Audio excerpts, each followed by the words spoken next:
Welcome to the Selling Show, where we unpack, repack, and break down exactly how top experts sell their ideas, their value, and their services. This is your host, David Newman, and you are in the right place if you want better clients, bigger deals, and higher fees.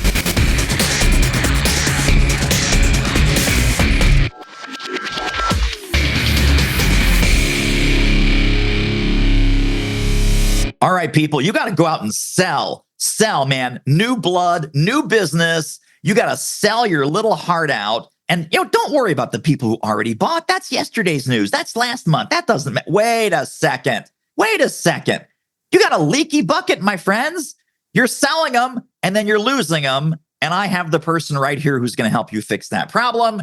Ali Cudby, welcome to the show. Thank you so much. I am so glad to be here. So you have a fantastic book where it really does what it says on the tin.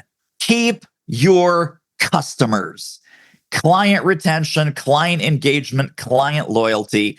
Even before we get to the brilliant ideas in there, tell us a little bit about the professional backstory that brought you to the work that you're doing today, and what were some interesting stops along the way? Sure. So I graduated from business school and ended up going to the New York Times Company and got put into their corporate strategy group. So sort of mini consulting group inside of the company. And at some point I got put on a call center project, which was considered to be like the worst, the lowest of the low. Nobody wanted the call center project because the call center was in a windowless warehouse in New Jersey and the New York Times Company is in Times Square and all fancy. And while this was supposed to be sort of bargain basement time in terms of my projects, it ended up being the light bulb moment for me that launched my career in customer loyalty and retention. Because what we discovered was that the company, here we have this globally renowned brand, the New York Times Company, and they were not really investing in their call center team. And if you think about it, you don't have a lot of touch points with your newspaper company, and certainly not back then. And so we were having a real churn problem. The people were going from being print subscribers to being online subscribers, which sent them from being profitable to unprofitable. And long story short, what I discovered was that when you invest in your people and you give them a path to success, it changes the game for customer loyalty and retention. And that moment of insight launched my career. Amazing. So let's dig in. I know that you have the Mint method is one of your primary pillars of thought leadership that helps businesses achieve growth and very intentional customer and client experiences. Talk a little bit about what is that Mint method. Yeah. So that is a 4-step process and, an acronym because the company is called Alignmint Growth Strategies. So that's where that came from. So it really starts with, M, make a bullseye. That is one of the key concepts in the book, Keep Your Customers. And what it does is it articulates who you want to be for your customers. And companies go through a lot of work to figure out their mission, their vision, their values, who they want to be as a company, but it tends to be very much about them as a company. This is an articulation of who you want to be on behalf of your customer experience. So that's the M. The I is identify your ideal customers.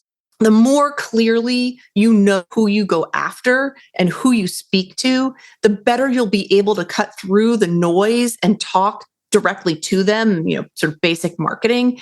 But it's so helpful because it's also, what are the additional, not just marketing messages, but what else do you want to offer as a company? The more that you're narrow focused on who you're talking to, the more clearly everything that you do will resonate.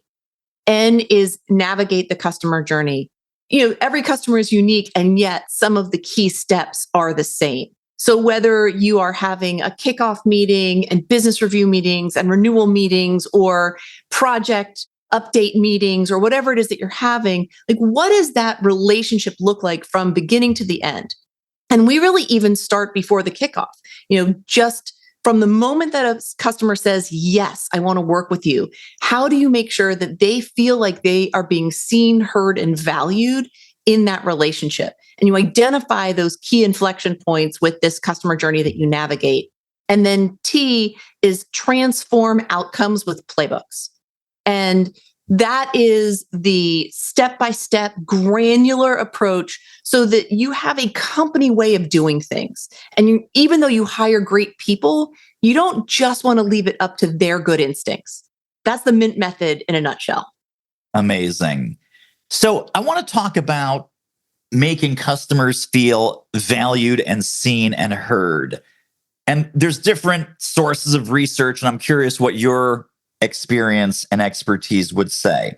One school of thought is shower them with attention and a welcome gift and handwritten cards and birthday cards and, celebrate them in public and all of this stuff. That's school of thought number one.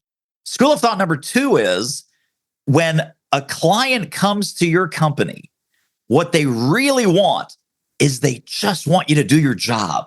And they want you to deliver amazing results, and they care much, much less about the candy and the flowers and the welcome package and the shock and awe box that arrives at the door. Is there a middle ground there? Is one of those schools right versus wrong? Or what's your take on the whole kind of gifting and celebrating and that whole thing?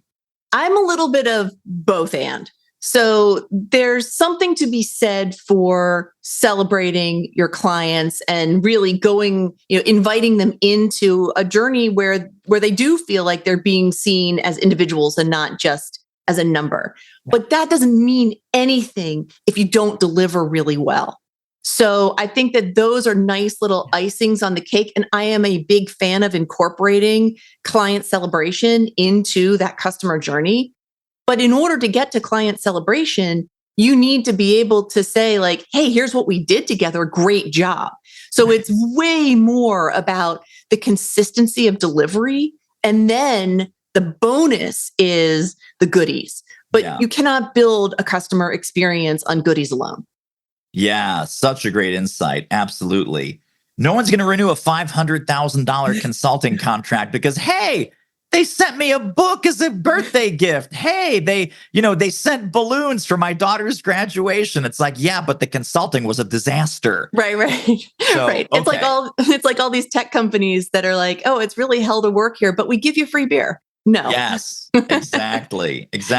Well, let's dig in a little bit into kind of how to intentionally program some of this into what we do. So in Keep Your Customers, you talk about setting up customer engagement specifically for loyalty. And that involves not just in the sales process, but also in the delivery process and having a whole culture that supports lasting customer relationships. What are the first few steps in setting up customer engagement designed to engender loyalty? So one of the first steps is really to have that clear articulation of what does this experience want to be? Because when you're trying to like create it and you're recreating it every time and you don't have something that is fully baked, then it does kind of feel like, okay, I've got, 100 customers and 100 products, right? You want to have your one way of doing things. And then when you have a way of doing things, and you can get really good at it. So that repetition is important. And also thinking from the client's perspective. It's easy to say, oh, okay, I'm going to do this the same way every time. I'm not suggesting that your same way is cookie cutter. Your same way is really listening, being customer centric, and responding to what it is that the customer is saying. So you're setting yourself up to ask the right questions, but then you're really making sure that you have a process to listen and respond effectively. Yeah, totally agree. I'm curious because there's been this resurgence of a lot of interest, and you get emails and I get emails all the time from companies that we do business with. A resurgence in interest of the Net Promoter Score. Oh, my favorite. The famous NPS. Yeah. Right. Scale of 1 to 10. How likely would you be to recommend our service, our company to a friend? And people think, hey, we're doing customer engagement. We send out this NPS score after every call, after every event, after every training, after every coaching call, whatever it is. I mean, that to me just seems like it's scratching the surface and it's not giving us the full picture of the kind of job that we're doing. What's your take on the famous or infamous NPS culture? Yeah, I'm not a hater, but I think that a lot of companies do it wrong. Here are the couple of things that I see that people do that isn't helpful. One is they gather the data and then they don't do anything with the data. Please don't ask your customers to take their time, energy, and effort to respond to you if you're not going to give them the respect of doing something with that information. Yeah. And then the other thing that I see happen a lot is they get a detractor score and they over rotate on what to do about it. And all of a sudden they're chasing this detractor. Oh my God, we got a detractor, without stopping to ask themselves the question of, are they the right customer? Are we chasing this response for the right reasons? So it sort of sets you up for that rote response. Again, instead of thinking about like, okay, what's going on here? And I've seen companies go really off track because they had one loud detractor and they ended up over rotating dramatically to fix them. And they took their eye off the ball of the overall company. We interrupt this interview with an important announcement. If you're committed to better clients, bigger deals, and higher fees, get over to doitselling.com right now and grab a copy of my new book. That's the deal, kids. Grab a copy of the new book and then get all the bonuses, companion tools, trainings, and downloads at doitselling.com. Buy the book, get the bonuses. Buy the book, get the bonuses. Buy the book, get the bonuses. That's how it works. I'll see you over there. You can't under-respond and you also can't over-respond, right? Yeah. And I also think that depending upon your industry, this has been played, right? We've all seen this survey a gazillion times. Yeah. So it's easy to game it, but also I just think that it's tired in some industries. Like, maybe there's places, it's not my favorite. I think that it has its benefits and better to ask something versus nothing. Yeah. But I'm not the biggest fan of NPS. Yeah, totally hear you. Let's talk about churn. We're going to get into the ugly here. So I have clients where most of their business is, as a consultant, coach, trainer, etc., most of their business is one and done. And they are constantly on the hunt and they constantly have to, sell, deliver, sell, deliver, sell, deliver.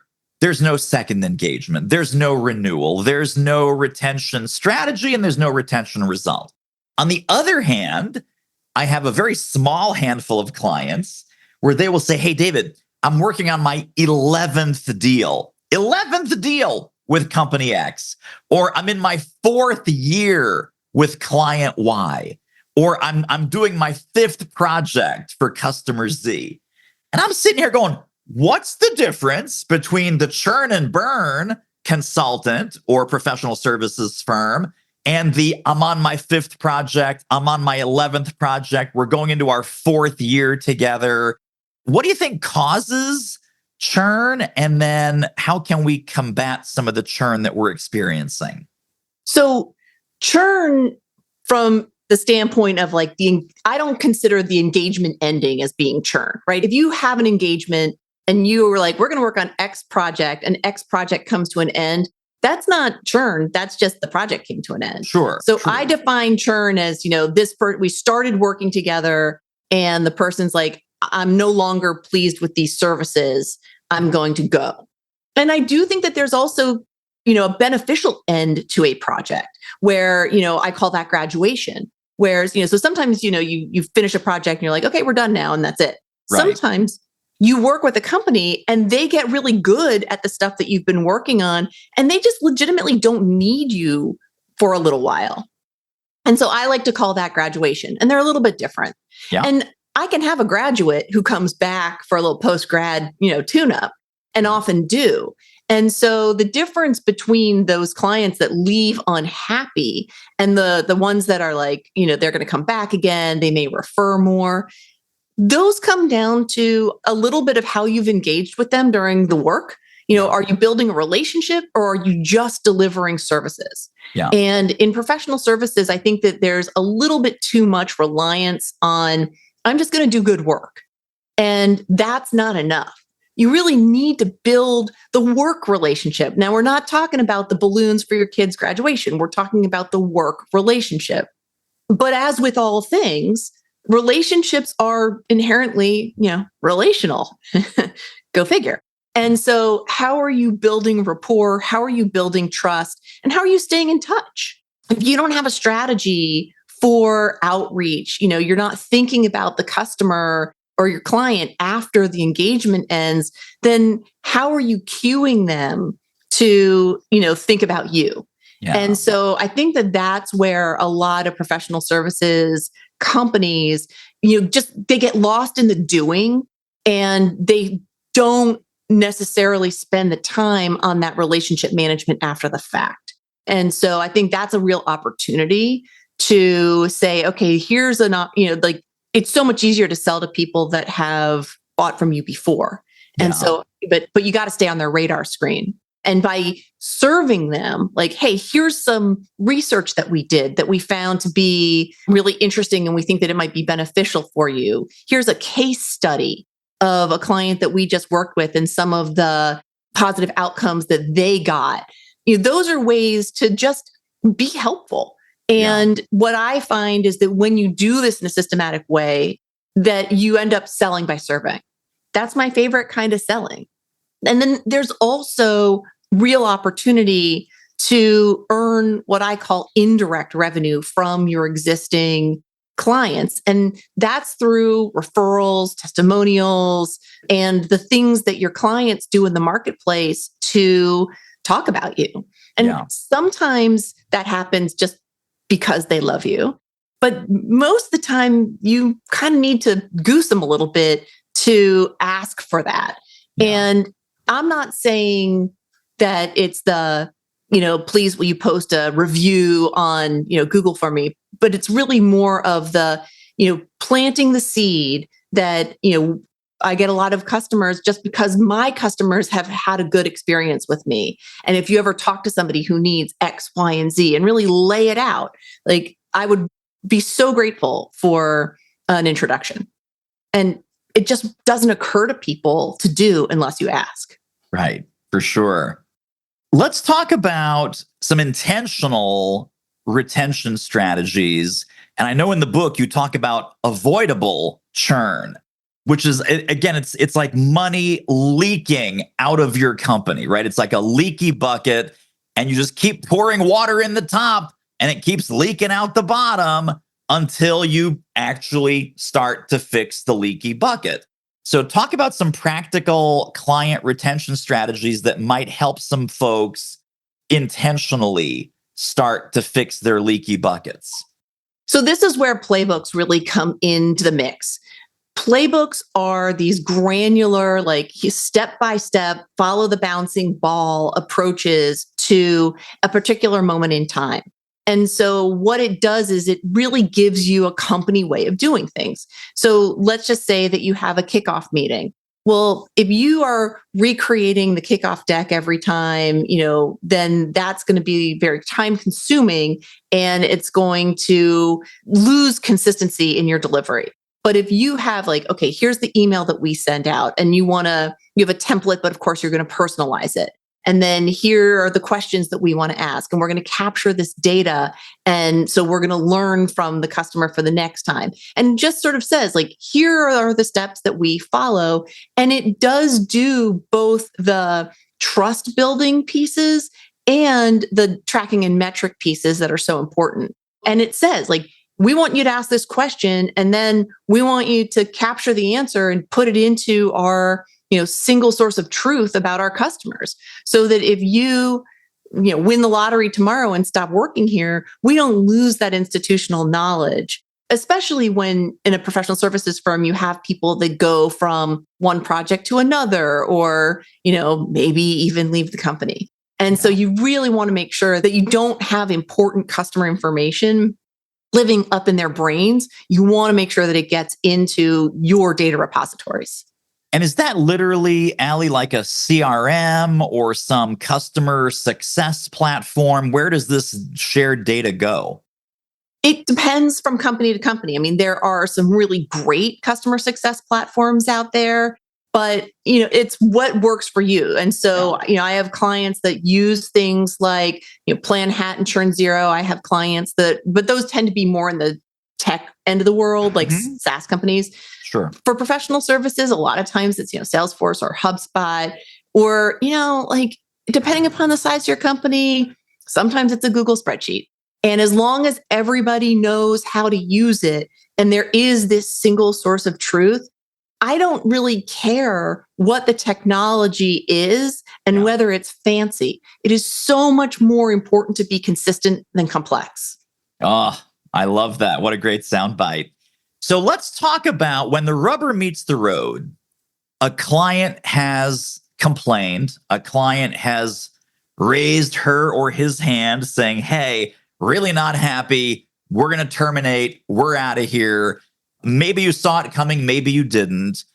Is there a client rescue or client recovery procedure that you recommend to make this person feel seen and heard and validated? Try and do some restorative measures of some kind and try and rescue the relationship. What role does that play after they've expressed, hey, you know what? We're out of here. We're really not happy. This one's also a little bit of a both and, right? Because you can't just ignore somebody and then at the last minute when they're like, I'm not happy, then you sweep in with the love. It really is relational. And so all of the data points, all of the steps that came before, you were either dealing well with this customer and giving them a good experience, or you weren't. And there's some really fascinating research out there that shows that if you have a mess up with a customer and they come to you and they complain and you fix the problem to their satisfaction, they actually become more loyal than if you never had the problem to begin with. So all problems are not unrecoverable. But if they get to the point where they say, I'm so frustrated that I'm out of here, and then you're in a slightly different position. Now, there are absolutely recovery and sort of win back strategies that you can employ. And it starts by listening. If you can get the person into a meeting and show them that you are taking their concerns seriously, show them that you have a path to solving them and commit to that path, and they believe you, then you have an opportunity to win them back.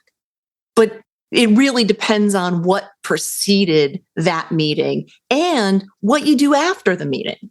And so that's, again, why having a playbook can be so valuable, because it's not just, okay, we're going to have a good meeting and I'm going to do a great job relating with you in the moment. It's, okay, then what are you going to do to follow up? Then what are you going to do to show them that you are walking your talk and not just good in the moment?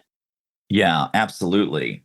I want to ask you, because you mentioned SaaS companies a moment ago, and there is this role that a lot of SaaS companies have, which is the director of client success or customer success. And I see that as sort of a double-edged sword, right? You say, hey, customer success, this is one person's problem. Or if it's a larger company, this is one department's problem, right? Sales is not involved. Marketing is not involved. Delivery is not involved. No, it's customer success problem. So let's go to customer success. So that's problem number one, is sometimes it gets siloed. Problem number two, and maybe this is more true with SaaS companies than with consulting or professional services, that customer success person is making sure that their platform is utilized, that the person's questions are answered. They talk about everything around the service or the company except actual customer success. It's like, are you generating actual results with our software? Are you seeing measurable, tangible improvement in your business or your company because of our service? So talk to us about siloing customer success with a job title or a department title. And then, is customer success sometimes focused on some of the wrong things and not actually customer success? So there's a reason why I talk about my work as being customer experience and not customer success. And that is because the customer's experience is inherently cross-functional.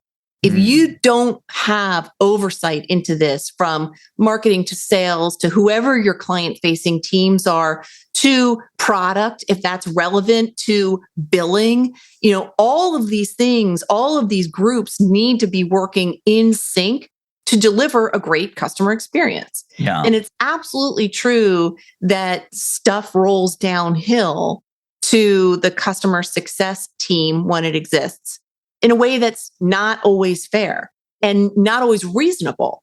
If you are making the customer success team responsible for the fact that sales misrepresented the product in the selling conversation, or that product didn't come through with the update that they had promised, it's not setting the company up for success, but it's definitely not setting the CS team up for success either. So what you really want to do, and this is why the work is cultural.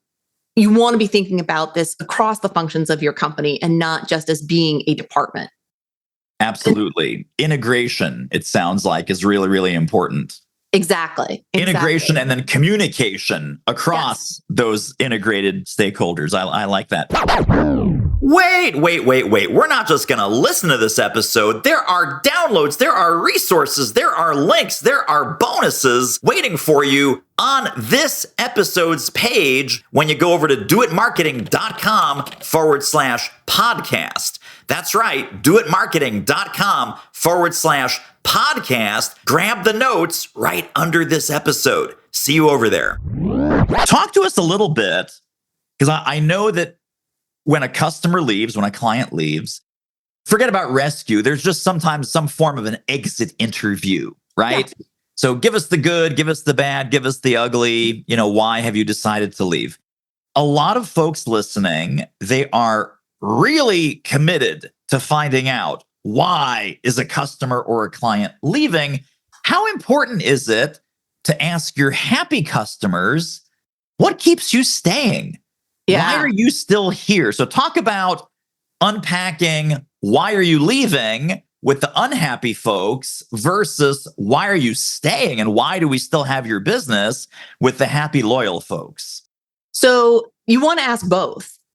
I feel like both has been the answer to a lot of your questions. Do it all. But in this case, you should ask the people who are unhappy why they're leaving. These are good data points. And sometimes what you find out is that somebody else has an offering that you don't have. And so, they're leaving for reasons that are fair. And you want to understand, somebody that I value as a customer is going somewhere else because they have a better suite of products and services. And we should think about what our suite of products and services are. So you can learn really good information from customers that are leaving if they're honest with you. And, sometimes they're not. And learning from your happy customers is incredibly valuable. So you asked earlier about, not just how are you looking at this cross-functionally, but also is the customer success team delivering customer success? And I think that both of the happy customers and the question of are they delivering customer success, the magic for both of these points is in a good business review meeting. And this is where you can ask good questions of your clients. And I have a series of questions that I encourage my clients to use. And some of those have to do with, what are the problems that we're solving for you? What's the key thing that you want to get out of this working relationship? Because it can change over the course of the relationship. Things change internally at the company, or you've resolved something for them. And so now they're tackling the next thing. And then a good business meeting, review meeting, is also an opportunity for the customer success team or for anybody in that meeting to say, hey, here's what we're seeing. Here are some of the wins that you're getting. Sometimes you have an insight that the client didn't even have about a win or something that they're doing differently or better. And when you can relay it back in a way that's really easily consumed, then that doesn't just become a win in the meeting. But if you give them a visual that says, hey, you were here and now you're here, and they can walk away with that visual and share it with their leadership team, you're making yourself look good. You're making the person who was in that meeting look good. You're making the process look good. So there are a lot of advantages in sharing the wins with your clients. Yes, yes, yes, yes. I love that. So, this kind of deeper dive business review, should that happen quarterly, monthly? Kind of what's the cadence of these business reviews where we're checking in, celebrating the wins, acknowledging here's where you were, here's where you are? What's the frequency and what's the depth of those? It depends. I mean, it sort of depends on the size of the client. It depends a little bit on the complexity of the engagement. And it also depends on this level of sophistication that you're bringing to the relationship. So, what I generally recommend is for clients that are above a certain revenue threshold, and, it can differ. And then you probably want to start by delivering something quarterly, because 90 days is about the right amount of time to sort of take a step back, review, and look at like, okay, we've been working on this. What's the next chunk of work that we want to be tackling? So quarterly is a great place to start. And then for really small clients, then maybe that's too much. I mean, again, that's sort of the cost benefit analysis of what you got to do with your own client base. But there also comes a point when that's too often and the customer doesn't want to do it that often. And so I think that the next level of sophistication is to make sure that you are in a value-based meeting. So I don't think you want to go too infrequently, but there is sort of an art to doing it based on value versus based on a calendar. But when people are starting out, it's helpful to just start with a calendar-based approach. And so that's, I think, where the quarterly business meeting comes in to play. I mean, you want to have process, but again, you really want to be thinking about how can we be customer-centric. So I don't know. I think that the quarterly is a good place to start, and then you sort of need to figure it out. So I'm going to go off in a little bit of a quirky direction here. Let's say we have quarterly business review, all green lights, all A's, straight A report card. Second one, third one, straight A's again, somewhere in that fourth quarter. Hey, Allie, you know what? We're not really happy. This hasn't been what we were promised, and we're out of here. At that point, you're going to get back with the person, and they're going to say, here's why we're unhappy. And you're going to say, but you were so happy in March and June and August and whatever. And then they say, well, we could have done that on our own. That was already in progress. That wasn't really due to our relationship with you. So they don't attribute their success. And, people are emotional creatures. But let's talk about attribution. Like, I could have done it without you. We were already on track to get to that destination. That wasn't really directly because of our work together.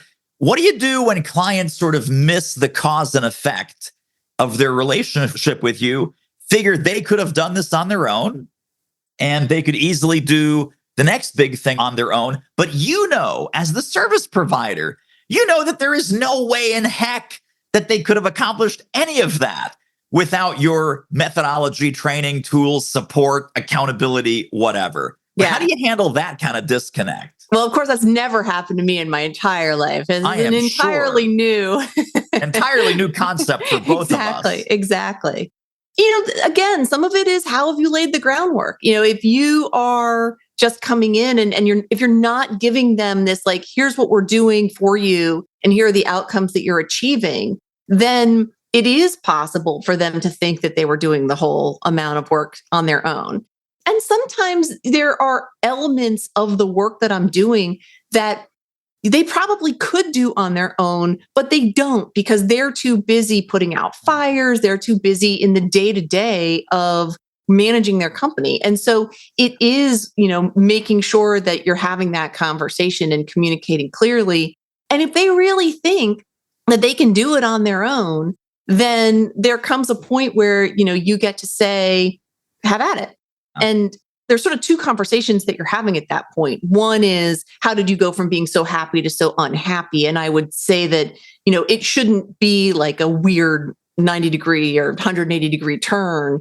If you're going from all green lights to all red lights, then you're missing something along the way. Something's happened. And so you need to be like, I would be wanting to dig into that process and sort of say, are you asking the right questions and how are you managing the conversations? But if they really think that they're doing it all on their own, or all of a sudden now they have somebody who really can manage the process without you, then sometimes that is a moment for graduation. Yeah. And sometimes you graduate people and you say, I wish you all the best in the world. And there's a part of you that's saying, and I'm not sure that you're going to get there. What I find is that with my clients, sometimes they need to skin their knees a little bit. When I work with clients, I know that one of my qualifying considerations when I'm looking to work with somebody is, have you felt pain of customer churn? If people come to me and they say, like, all of our customers love us and we don't have a churn problem, then it's like, okay, well, then what's the problem that we're solving here? Yeah. And I need them to be able to articulate it really clearly.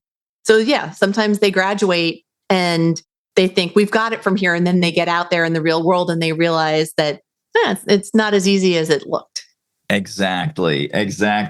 Well, as we're landing the plane here, I've got two final questions for you. The final question is, where can people go to get connected and stay connected to more Ali Cudby brilliance? But before we get there, if folks were to take one overarching concept from the whole keep your customers philosophy and methodology, what would you hope that one big takeaway concept would be? The one big takeaway concept is, how can you think in a more customer-centric way?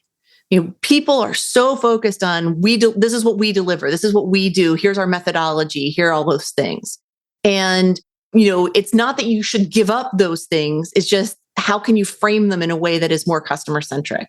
With every email that you send out, frame it in terms of not just what am I doing or giving you, or what do I need from you, but what's the benefit to them, and rewrite the email that way. That one touch point will shift all of your communications and all of your engagements with your customers. Super, super important. Now, how can people get connected and stay connected to more Ali Cudby brilliance? Where can we send people? Resources, links, what should go in the show notes? Yeah, absolutely. Thank you for asking. So people can find me at alignmint.co. It's align and then mint, like the plant.co. They can go to keepyourcustomersbook.com to get a nice hefty excerpt of the book. It gives a little bit more than the Amazon download. That's a nice place to go to get that. And then come find me on LinkedIn. And please, please, please tell me that you found me here on the podcast so I know to accept your connection request. And I don't think that you're just somebody who's trying to sell me something. Or some of those random weirdos on the internet. Yes, exactly. So don't be a random weirdo on the internet when you contact Ali on LinkedIn. Say, hey, I heard you talking to David on the Selling Show. Yes. And there you go. Awesome. Well, Ali Cudby, so great to talk with you. Thank you for sharing your brilliance with us. It was such a pleasure to be here. Thank you for having me. And that wraps up another episode of The Selling Show. Hey, tell you what, if you like us, rate us and review us on Apple Podcasts, subscribe, tell a friend, go grab the notes and downloads and extras at thesellingshow.com. See you next time.